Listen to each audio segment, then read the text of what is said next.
Hi kids, hello everyone, welcome to the class.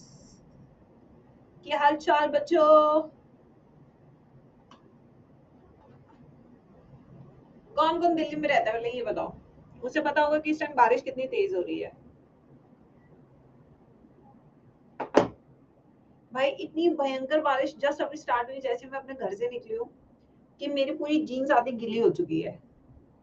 इतनी तेज बारिश है आज, भयंकर तेज. तो आज अगर नेट में ऊपर नीचे फ्लक्चुएशंस हो तो समझ जाना कि बारिश अपना खेल खेल रही है.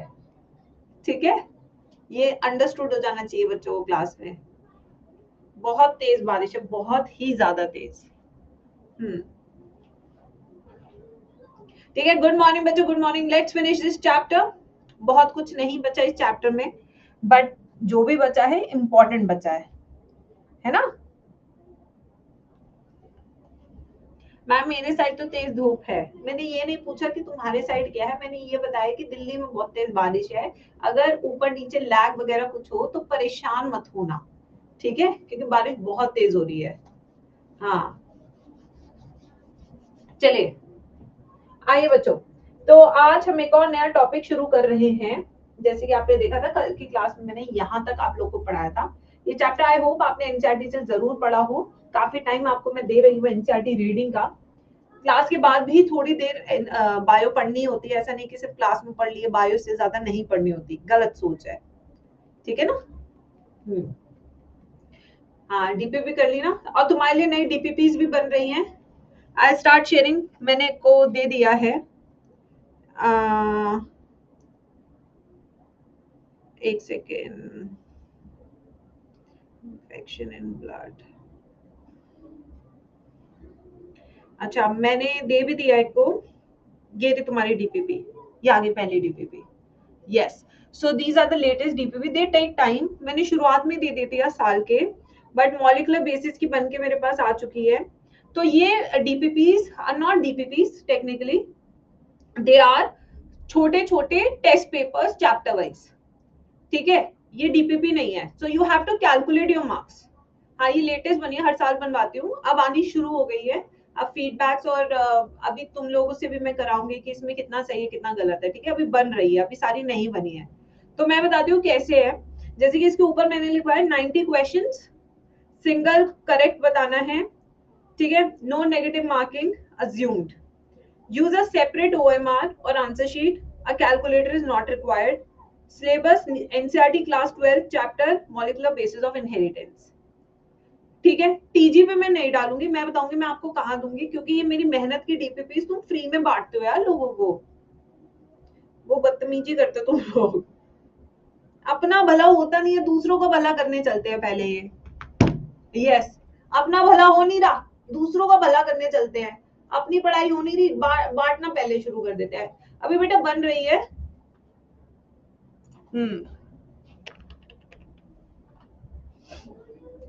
ठीक है, नहीं देते मैम. अरे बन रही है अभी, अब आनी शुरू हो गई है मेरे उसके लिए रिवीजन, मतलब चेकिंग के लिए, फीडबैक्स के लिए. चलो तुम्हारे लिए काम चल रहा है बायो में, डोंट वरी. और ये डीपीपीज मैं खुद सॉल्व कराऊंगी तुम्हें यूट्यूब पे, और फिर मैं तुम्हें दूंगी. ये एक बार मैं दुनिया को बता दूं ये मेरे सवाल है, उसके बाद तुम कहीं पे भी बांट सकते हो. ठीक है, पता होना चाहिए मेरे सवाल है. हाँ मिस्टेक निकालने वाला वो तो हम साथ में करेंगे ना वाईटी पे. ठीक है, यस. चलो स्टार्ट करते हैं बच्चों. तो आज का पहला टॉपिक है हमारा डायग्नोस्टिक टेस्ट. कौन कौन से डायग्नोस्टिक टेस्ट है जिनका बोलबाला है ड्यूरिंग प्रेगनेंसी. ठीक है, यस बच्चों, नाइस आइडिया ना. यस, दिवाली से पहले, अरे मैं भेज दूंगी जैसे जैसे बन के आ रही है. सबसे पहले मैं वही चैप्टर्स बनवा रही हूँ जो मैंने अभी अभी में पढ़ाई है. हाँ, एक साथ देने का कोई फायदा नहीं होता, ये बैकलॉग ही करते उसका भी. अभी जो चैप्टर मैंने हाथों हाथ पढ़ाया है ना उसका. चलो भाई गाइस, तो स्टार्ट करते हैं डायग्नोस्टिक टेस्ट के साथ. मैम आज आप बहुत खुश हो, कंजक मिली है ना मुझे सुबह सुबह 50 रुपए। तो पता है सुबह सुबह 50 रुपए मिलना कितनी बड़ी बात होता है। आपको मैम आपको कंजक क्यों मिली है? मैं हमेशा अपनी मम्मी से कंजक लेती हूँ। हाँ मेरे व्हाइट हेयर काफी हो गए यहाँ पे, this area and this area grey हो गए हैं, काफी हो गए हैं। यस, बट मैं शर्म नहीं करती, ना ही मैंने डाई कराती हूँ। I feel it's cool, it shows my struggle story. तो इसलिए सुबह सुबह मैं 50 रुपए कंजक लेकर आई हूँ। ठीक, चलो आ जाओ। तो सबसे पहला जो सबसे पॉपुलर टेस्ट है बच्चों, वो कौन सा है? अल्ट्रासाउंड। सुना है आपने इसके बारे में? Everybody in the chat section, ultrasound, क्या हमने इसके बारे में सुना है? इसके अंदर यूज होती है ultrasonic waves which are not harmful, which do not mutate your DNA, इसलिए इसे नॉन हार्मफुल भी बोला गया है। ठीक है, तो ये क्या है बच्चों? इसमें यूज होती है अल्ट्रासोनिक वेव्स जो कि डू नॉट हार्म डीएनए। तो ये म्यूटेशन कॉज नहीं करती, जैसे एक्सरेज, बीटा रेज। ठीक है, यस। ये जो प्रोसीजर अल्ट्रासाउंड का, क्या इसमें कोई चीरा वीरा लगाया जाता है? कभी किसी ने कराया हो तो बताइए, क्लास में खुल के बताइए। यस बच्चों, चीरा वीरा लगता है कोई? कुछ नहीं, एक जेल लगता है और जेल के बाद उनके पास कुछ एक डिवाइस होता है, वो ऐसे ऐसे करते हैं और स्क्रीन पे देखते हैं, हाँ हाँ हाँ हाँ हाँ यही गड़बड़ है, यही मोटापा छाया है। ठीक है, यस। तो such techniques where we do not use any instrument, surgical instrument, such techniques are called as non-invasive procedures. क्या कहते हैं इन प्रोसीजर्स को गाइस? इन प्रोसीजर्स को हम कहते हैं non-invasive procedures, non-invasive procedures। ठीक है बच्चों, पेट में बहुत तेज, बिल्कुल सही दीपिका।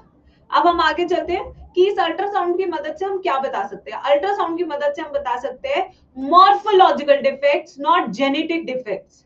तो ये जो होता है, कौन सी चीज बता सकता है? Any morphological defects.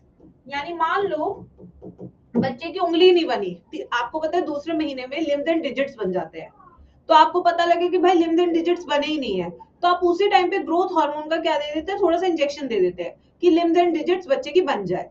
तो आजकल हर 2 महीने बाद अल्ट्रासाउंड कराया जाता है टू चेक कि जो ग्रोथ है जैसी होनी चाहिए, जिस पैटर्न में होनी चाहिए, वो हो रही है या नहीं हो रही है।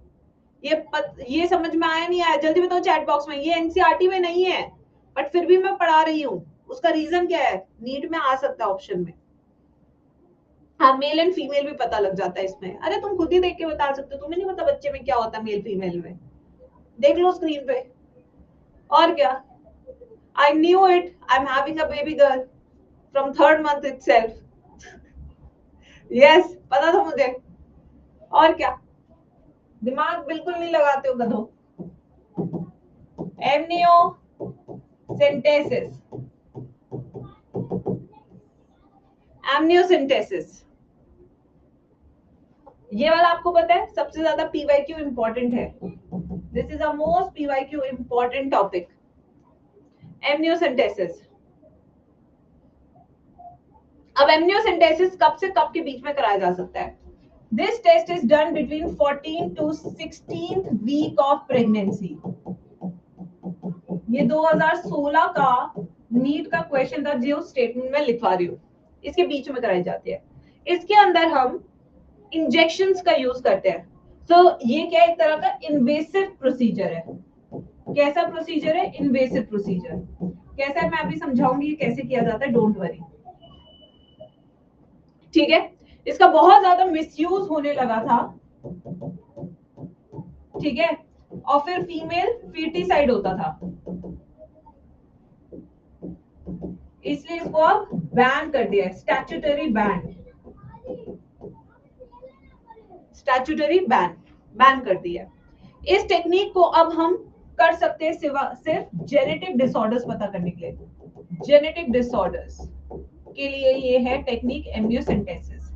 इसमें मॉर्फोलॉजिकल डिफेक्ट्स नहीं पता कर सकते आप, इसमें से पता कर सकते हैं जेनेटिक डिफेक्ट्स, जैसे Down syndrome.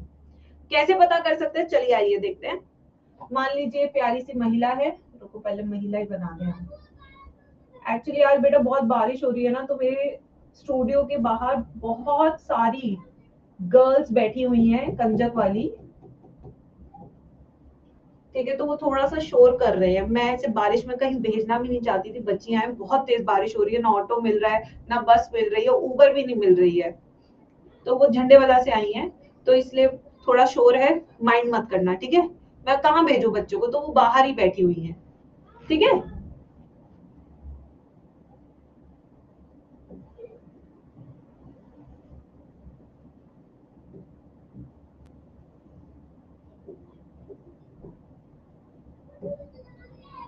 Okay, so you can see here, महिला लेटी हुई है फॉर द प्रोसीजर,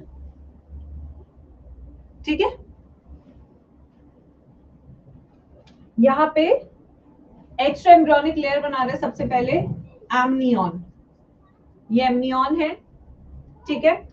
और यहाँ पे ये है अम्बिलिकल कॉर्ड, और ये है ग्रोइंग एम्ब्रियो, इस तरीके से। इस एम्ब्रियो के आसपास, एम्ब्रियो के आसपास एमनियोटिक फ्लूइड है। क्या है ये एमनियोटिक फ्लूइड? इसको एक बार वापस से देख लीजिए, ये है एमनियन, ये है एमनियोटिक फ्लूइड, ये है एम्ब्रियो,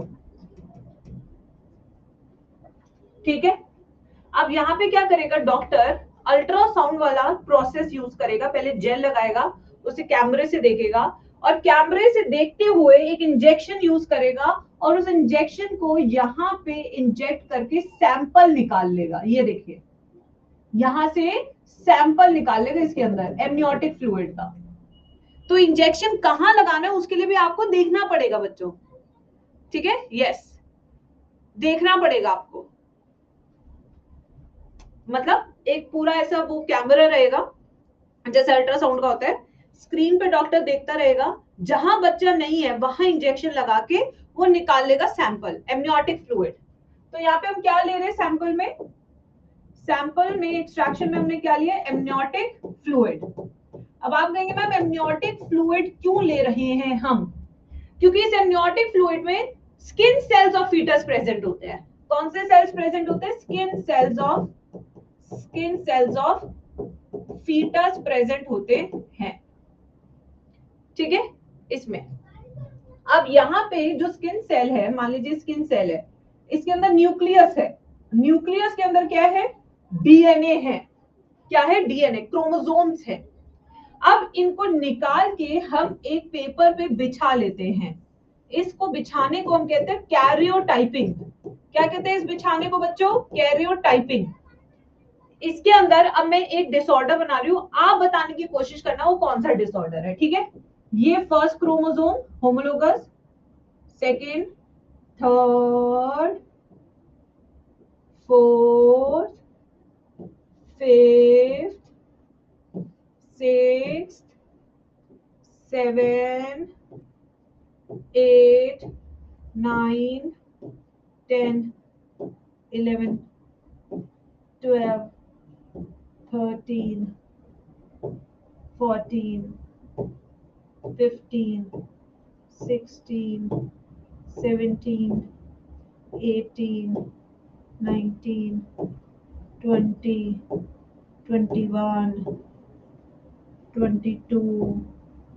22, 23।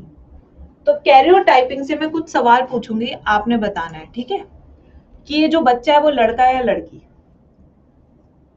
देखो सारे मेरे प्यारे doctors, future doctors have already told me the answer in the class, लौंडा है, वेरी गुड हर्ष, तुम्हारी ही बिरादरी का बच्चा आने वाला है, ठीक है। क्या इस लड़की में कोई बीमारी है या ये बिल्कुल नॉर्मल है? आप डॉक्टर हैं, आपने कैरियोटाइपिंग देखी, क्या बताएंगे आप इसके पेरेंट्स को, कि आपको बिट्टू राजा हुए हैं, बट बिट्टू राजा वक्त से आगे चल रहे हैं, ट्राइसोमी हो गई है 21 क्रोमोसोम पे। तो आप यहां देख सकते हैं 21 क्रोमोसोम पे ट्राइसोमी है, तो क्या जेनेटिक डिसऑर्डर है या नहीं, बिल्कुल जेनेटिक डिसऑर्डर है, ठीक है। तो इस तरीके से बेटा हम कैरियोटाइपिंग करते हो, फिर बताते हैं कि जेनेटिक डिसऑर्डर है या नहीं। ये टेस्ट अक्सर चौथे महीने ऑफ प्रेगनेंसी में होता है। एंड ये जो टेस्ट है बेटा, it is very expensive test. ये 20 से 22 हजार का टेस्ट होता है, ठीक है, 20 से 22 हजार टेस्ट, काफी महंगा होता है। एक सेकंड बस। हाँ जी, हाँ बताओ। हाँ आई, आ रही हूँ। हाँ बेटा, पूरे गीले हो गए तुम लोग तो। हाँ जा रहे हो? अभी भी बारिश तो बहुत तेज हो रही है, आराम से जाना। बाय बच्चों, टेक केयर।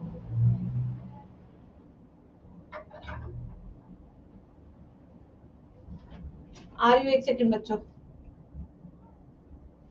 यहाँ भी बच्चे, वहां भी बच्चे, जगत माता हो चुकी हूँ मैं। यस, चलो चलो, अब देखो इधर। तो यहाँ पे क्या है, ट्राइसोमी हो गई है 21 पे, और लड़का है, बता दिया ना। ऐसे बेटा मान लो कि 11 पे ट्राइसोमी है, 13 पे ट्राइसोमी है, या कोई क्रोमोसोम टूटा है तो क्राइडू चैट है, ऐसे पता करते हैं, ठीक है। तो कौन कौन से डिसऑर्डर्स है जो हम पता कर सकते हैं, वो मैं नेक्स्ट स्लाइड पे लिखूंगी, तब तक आप नोट्स बनाइए एवरीबडी। हाँ मैम, अगर कोई पुअर पर्सन कराए तो प्रॉब्लम तो होगी, यस बिल्कुल सही बेटा। प्रॉब्लम क्या है बेटा, हो ही नहीं पाता उन लोगों का। बट पुअर लोग 40 की उम्र का वेट भी नहीं करते ना कि पैसे कमा ले, घर बना ले, फिर जाके बच्चा करेंगे। वो पहले बच्चा करते हैं, अब इसको पालने के लिए हमें काम करना है। सोच में बहुत फर्क है। भगवान कहीं तो रोल प्ले करता है ना। हम इतना लेट हो जाते हैं जिंदगी की उसमें भाग दौड़ में कि फिर हमें पैसे जोड़ने ही पड़ते हैं इन सब चीजों के लिए। वो जिंदगी की दौड़ में फर्टिलिटी के मामले में इतने आगे चल रहे होते हैं, उन्हें जरूरत ही नहीं पड़ती इन सब की। सिंपल सा लॉजिक है। ये ज्यादातर कब होती है ये सब चीजें, जब एज बहुत ज्यादा होती है कपल की। देख लिया सबने, everybody in the chat section.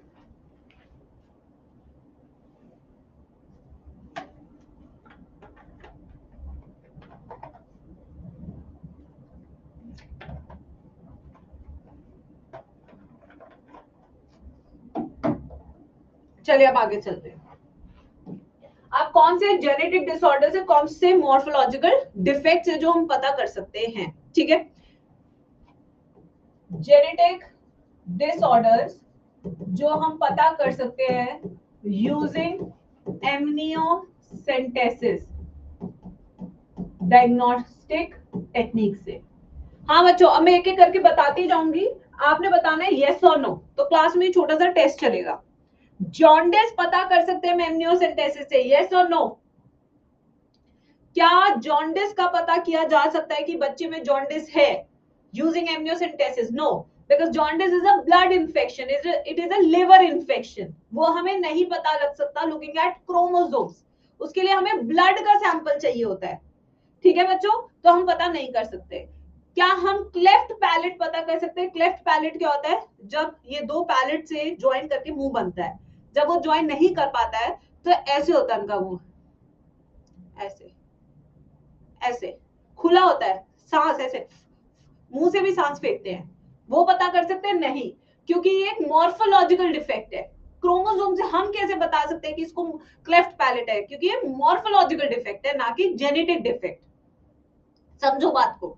अब आते हैं नेक्स्ट, क्या पता कर सकते हैं? Down syndrome. क्या पता कर सकते हैं? जैसे Down syndrome which is trisomy at 21st chromosome. पता कर सकते हैं हम क्लाइनफेल्टर, क्लाइनफेल्टर, क्योंकि इसके केस में क्रोमोसोम होगा XXY, ये भी पता कर सकते हैं। हम पता कर सकते हैं पटाउ सिंड्रोम, जिसमें है ट्राइसोमी एट पटाउ, तेरे को पटाउ 13, ठीक है। इसमें 21st पे ट्राइसोमी, इसमें 13th पे ट्राइसोमी। इसकी ट्रिक क्या है याद करने की? पटाउ की, तेरे को पटाउ, तेरे, तेरा तेरा तेरा क्रोमोसोम, ठीक है। तुम्हारी जैसी ट्रिक से जेनजी टाइप्स। अब आते हैं next, Edward 18th chromosome trisomy. Turner syndrome, x not condition, इसमें तो 45